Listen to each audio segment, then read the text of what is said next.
استقبال کرتے ہیں۔ میں سب سے پہلے ہمارے باہر سے آئے مہمان خصوصی حضرت علامہ مولانا سید محمد امین القادری صاحب قبلہ نگراں سنی دعوت اسلامی مالیگاؤں، حضرت کا استقبال کرنے کے لیے میں جناب سلام الدین خان ان کو دعوت دوں گا کہ وہ آئے اور حضور سید امین القادری صاحب قبلہ ان کا استقبال کریں۔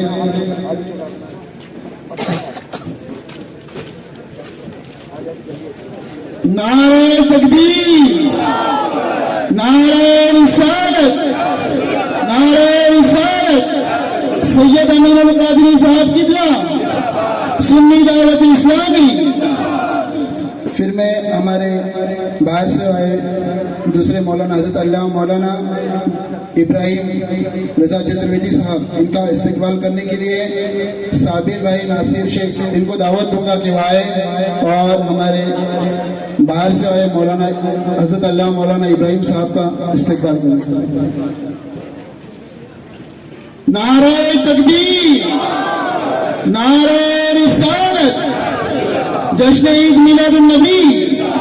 پھر ہمارے خطیب و امام حضرت علامہ مولانا نوشاد عالم صاحب قبلہ ان کا استقبال کرنے کے لیے میں جاوید بھائی خان کو دعوت دوں گا کہ وہ آئے اور ہمارے خطیب و امام صاحب کا استقبال کریں۔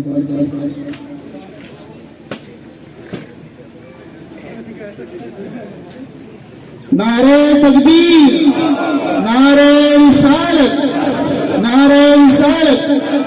پھر میں وقت کو مد نظر رکھتے ہوئے میں صابر بھائی اور جاوید بھائی جتنے بھی بھائی ان سے گزارش کرتا ہوں کہ وہ جتنے علماء کرام اسٹیج پر بیٹھے ہیں سب کا استقبال کریں اور سب کی دعائیں لیں۔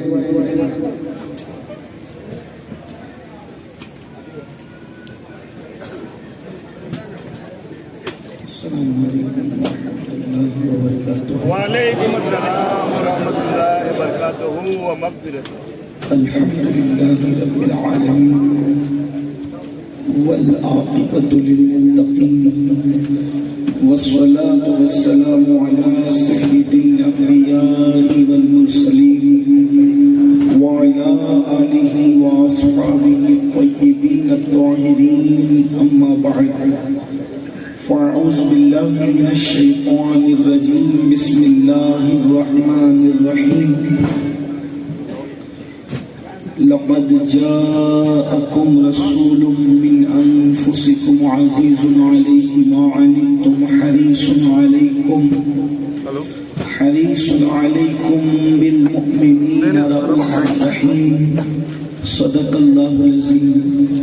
غوث اعظم بمنی بے سرو ساما مدد قبلہ دین مدد کعبہ ایمان مدد انتظار کرم تستمنی عنی را، اے خدا جو خدا بینو خدا دا مددی بگیردہ بے بلا افتادہ کشتی ضعیفانو شکستارہ تو پشتی بحق خواجہ عثمان ہارون، مدد کن مدد کن مدد کن یا معین الدین چشتی۔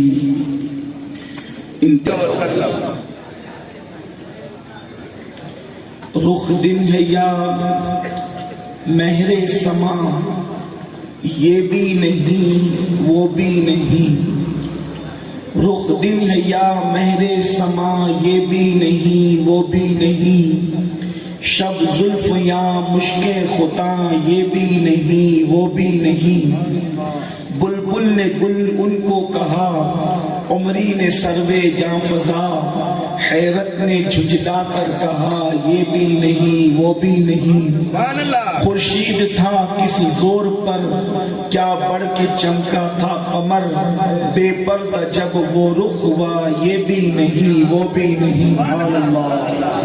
دن لو میں کھونا تجھے، شب صبح تک سونا تجھے، شرم نبی خوف خدا، یہ بھی نہیں وہ بھی نہیں، رزق خدا کھایا کیا، فرمان حق ٹالا کیا، شکر کرم طرز سزا یہ بھی نہیں وہ بھی نہیں، اور ڈر تھا کہ عصیاں کی سزا اب ہوگی یا روز جزا، دی ان کی رحمت نے صدا یہ بھی نہیں وہ بھی نہیں، اور ہے بلبل رنگی رضا یا طوطی نغمہ سرا، ہے بلبل رنگی رضا یا طوطی نغمہ سرا، حق یہ کہ واصف ہے تیرا یہ بھی نہیں وہ بھی نہیں۔ آج کی یہ محفل میلاد مصطفیٰ صلی اللہ علیہ وآلہ وصحبہ وبارک وسلم کے مبارک موقع پر انعقاد پذیر ہے۔ انشاءاللہ میرے بعد آپ کو ایک اور خطاب علامہ چترویدی صاحب کا سماعت کرنا ہے، چونکہ مجھے یہاں سے جلدی نکلنا ہے تو میں بہت مختصر سے وقت میں آپ سے کچھ معروضات، اپنے دل کے جذبات اور اپنے دل کا درد آپ کے دلوں کی دہلیز پر انڈیل کر میں چاہتا ہوں کہ اپنی بات مکمل کر کے رخصت ہو جاؤں۔ اسی مناسبت سے قرآن مقدس کی سورہ توبہ کی آخری آیات میں سے ایک آیہ کریمہ کی تلاوت کرنے کا شرف حاصل کیا ہے۔ اللہ رب العزت نے اپنے حبیب صلی اللہ علیہ وآلہ وسلم، اپنے محبوب صلی اللہ علیہ وآلہ وسلم کی آمد کا تذکرہ کیا۔ پہلے تو یہ بات آپ کے علم میں ہونا چاہیے کہ جو اہل خرد یہ بات کہتے ہیں کہ قرآن مقدس کے اندر رسول اللہ کی میلاد کا ذکر موجود نہیں ہے، وہ صحیح نہیں کہتے۔ شاید یا تو قرآن کی تمام آیتوں پر ان کی نظر نہیں ہے، یا پھر وہ لوگ تجاہل عارفانہ سے کام لیتے ہیں، اس لیے کہ قرآن میں جہاں جہاں رسول اللہ کی آمد کا ذکر ہے، کیونکہ میلاد کہتے ہی ہے آمد رسول کو، اب قرآن مقدس نے جہاں جہاں ذکر کیا کہ تمہارے درمیان نور آ گیا، قد جاءکم من اللہ نور، تمہارے پاس نور آ گیا۔ امام ابن جریر طبری لکھتے ہیں نور سے مراد محمد الرسول اللہ کی ذات ہے۔ سب سے پہلے تفسیر جس شخص نے لکھی وہ امام ابن جریر طبری ہے، اور قرآن مقدس کی یہ پہلی لکھی گئی تفسیر ہے جس پر ساری امت کے مکاتب فکر کا اتفاق ہے۔ اس میں انہوں نے لکھا نور سے مراد مصطفیٰ جان رحمت کی ذات ہے۔ اللہ فرماتا ہے تمہارے پاس نور آیا۔ ہم بھی تو میلاد میں یہی کہتے ہیں کہ نور آیا۔ ایک مقام پر قرآن کہتا ہے قد جاءکم برہان من ربکم، کہ اللہ کی طرف سے تمہارے پاس اللہ کی دلیل آ گئی، تو یہ بھی مصطفیٰ جان رحمت ہی کا ذکر ہے۔ اسی طریقے سے انا ارسلناک شاہدا ومبشرا ونذیرا، اللہ تبارک و تعالی نے ارشاد فرمایا یا ایھا النبی انا ارسلناک شاہدا ومبشرا ونذیرا، اللہ پاک فرماتا ہے اے میرے محبوب ہم نے آپ کو حاضر و ناظر بنا کر کے بھیجا۔ تو یہ بھی بھیجنے کا تذکرہ بھی قرآن مقدس کے اندر ہے۔ ایک مقام پر فرمایا هو الذی ارسل رسولہ بالہدی ودین الحق، اور وہ اللہ ہے جس نے دین حق کے ساتھ اپنے رسول کو جلوگر فرمایا۔ یہ ساری آیتیں مصطفیٰ جان رحمت کی آمد کا اعلان کر رہی ہے، اور بتایا جا رہا ہے کہ آمد مصطفیٰ کا ذکر قرآن مقدس کے اندر موجود ہے، اور صرف قرآن میں موجود نہیں ہے بلکہ آمد مصطفیٰ کا ذکر توریت میں بھی موجود تھا، انجیل میں بھی موجود تھا، زبور میں بھی موجود تھا، ابراہیم علیہ السلام پر نازل کیے ہوئے صحائف میں بھی موجود تھا، بلکہ اللہ اکبر حقیقت تو یہ ہے انبیاء کرام جتنے بھی کم و بیش 1,24,000 یا 2,24,000 زمین کے اوپر آئے، وہ دو ہی باتیں لے کر کے آئے۔